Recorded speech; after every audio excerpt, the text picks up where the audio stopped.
Hey, what's going on, everybody? Diesel Boys back here again. No, it's been a little while since I posted a video. Been real busy. There's been a lot of stuff that's been going on lately. Um, I know in my last video I posted, I believe, I was working on a 240SX that had an SR20 in it. And I mentioned in there I'd be getting more on the topic of building engines and different car projects and everything. So, about a week ago, I had actually picked this engine up, and I had bought it about a month before that with everything going on. It took me a little while to get it. Long story short, this guy had bought a piece of property. There's apparently a bunch of old cars and engines and everything laying everywhere. The guy said the previous owner was in the process of clearing out the lot and took a lot of the stuff to scrap. I would have loved to have been able to save some of the old vehicles. I'm sure that the guy took to scrap. I'm not a fan of people that do that. I particularly like saving old vehicles. Anyways, I just got moved into another shop here, and it's a little bit better than the old barn I was working out of.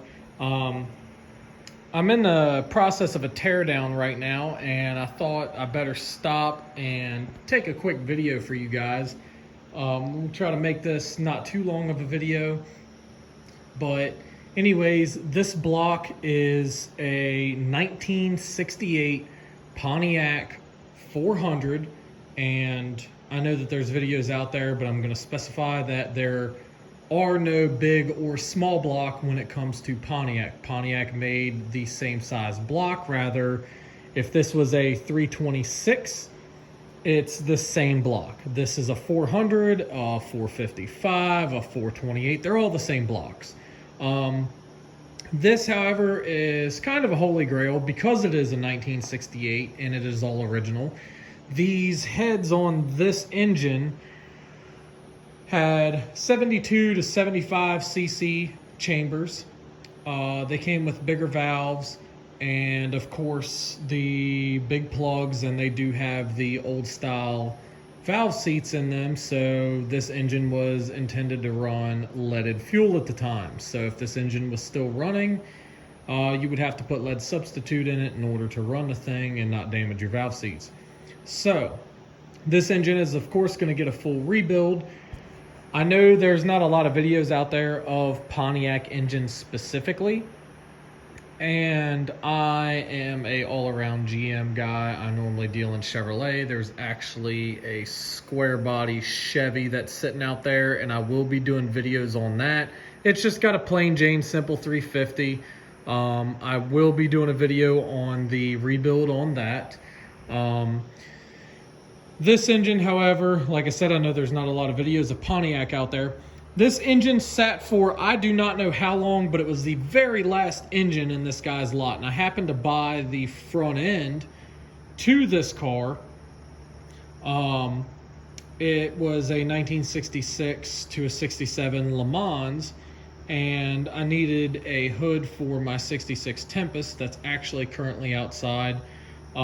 This is going to be the race block I'm going to build for it. However, the engine that came out of it, I do intend on rebuilding that here very, very soon.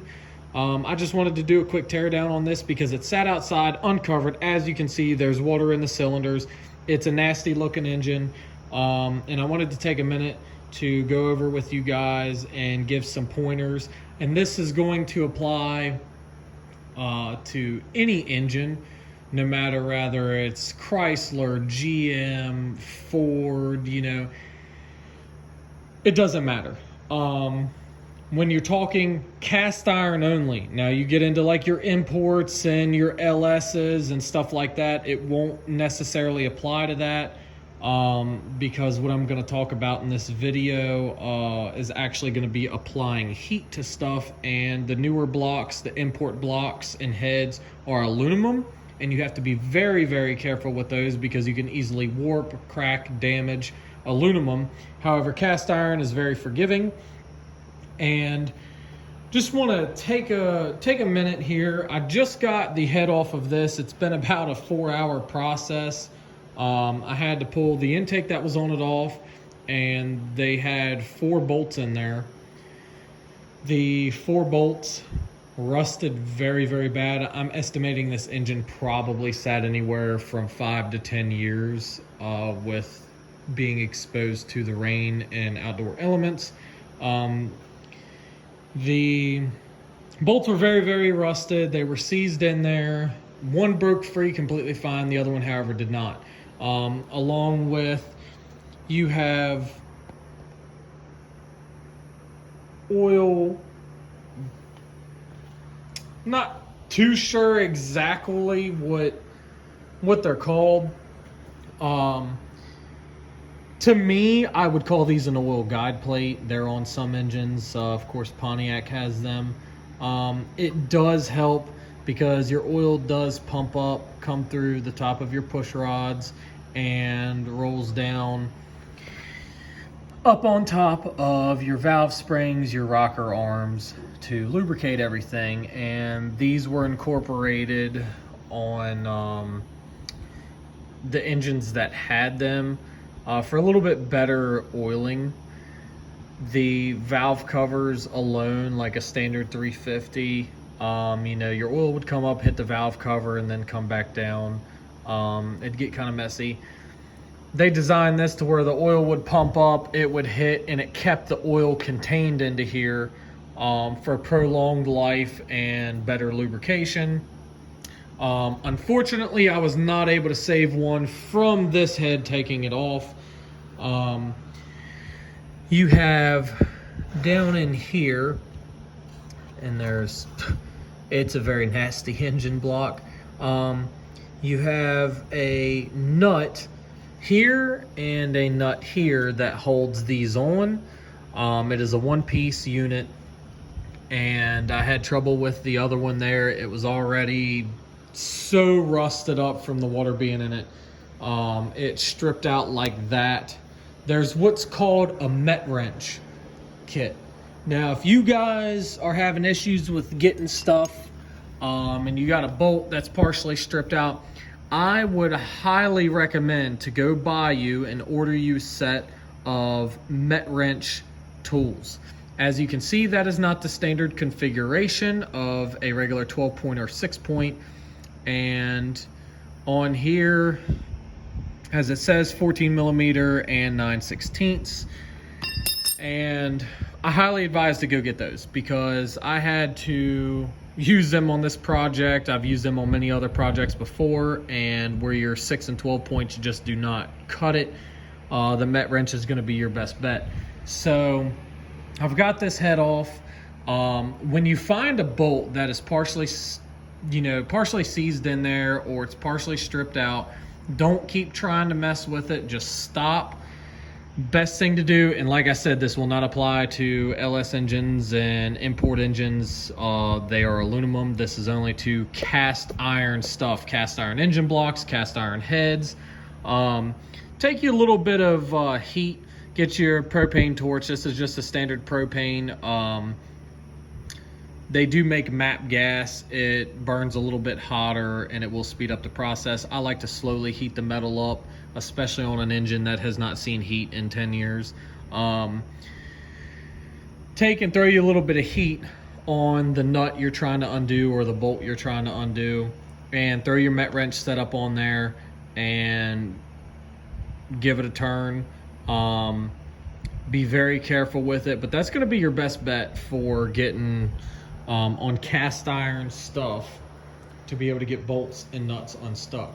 I'm going to do a further build on this. Now, granted, it's going to be a good while before we touch back in on this, but considering how nasty this thing is, as I'm sure that you guys can see, there's all kinds of debris laying in here, and it is very nasty. The crankshaft, I mean, you can see the sludge buildup sitting there, as well as the oil pan. There's all kinds of sludge in it. Thankfully, it looks like the engine was run. Don't know what happened. The thing was pulled. It looks like when the water got in it, it wasn't run for long. if at all, because all of the sludge is in the bottom end. Up underneath the connecting rods, everything looks okay. They're actually fairly clean. The intake ports, you can look down in here, there was some water in that one. It does have some rust on it, but when you disassemble something, of course this engine is going to be locked up. Some people will say you cannot unlock an engine. I beg to differ.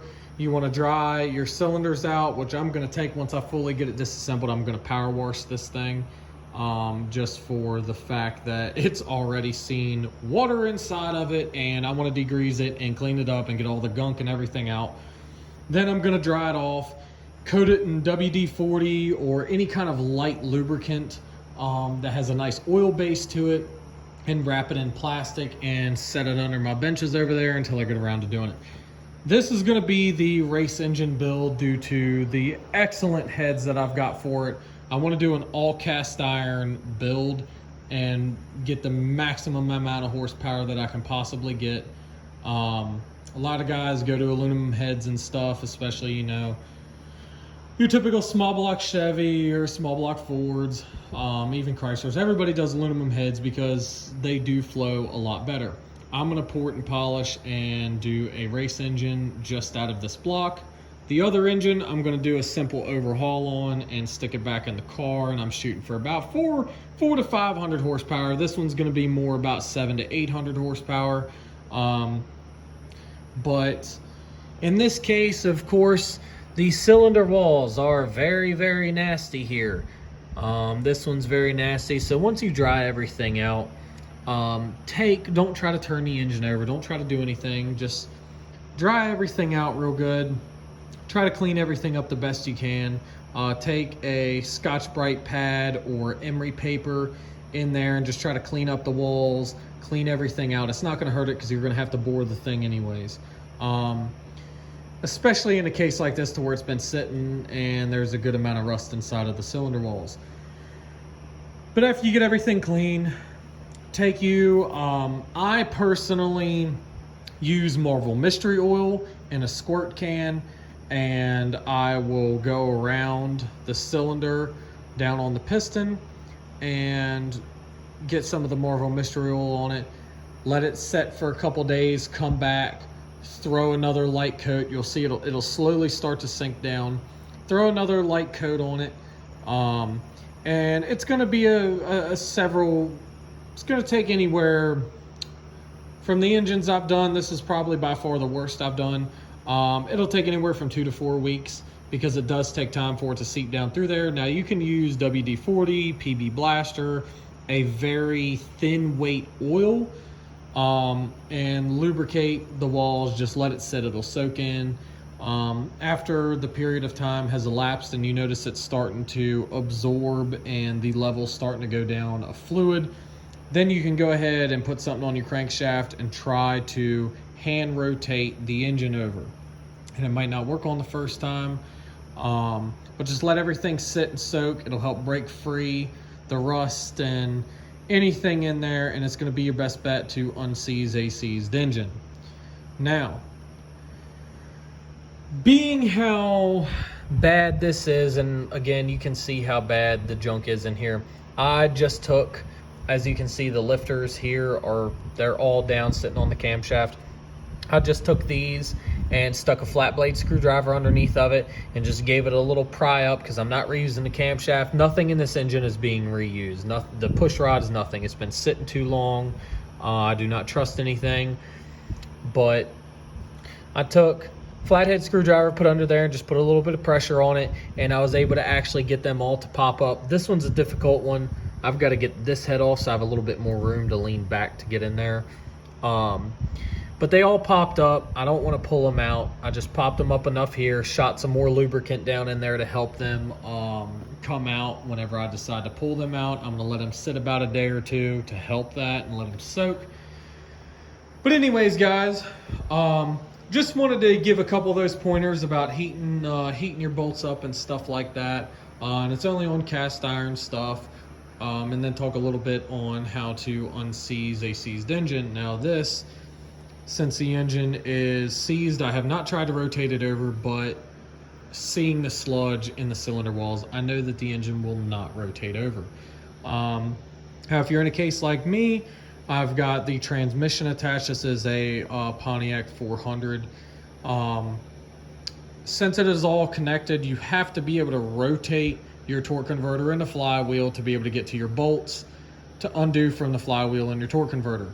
So the transmission has to stay attached to the block until I can get that side and this side free.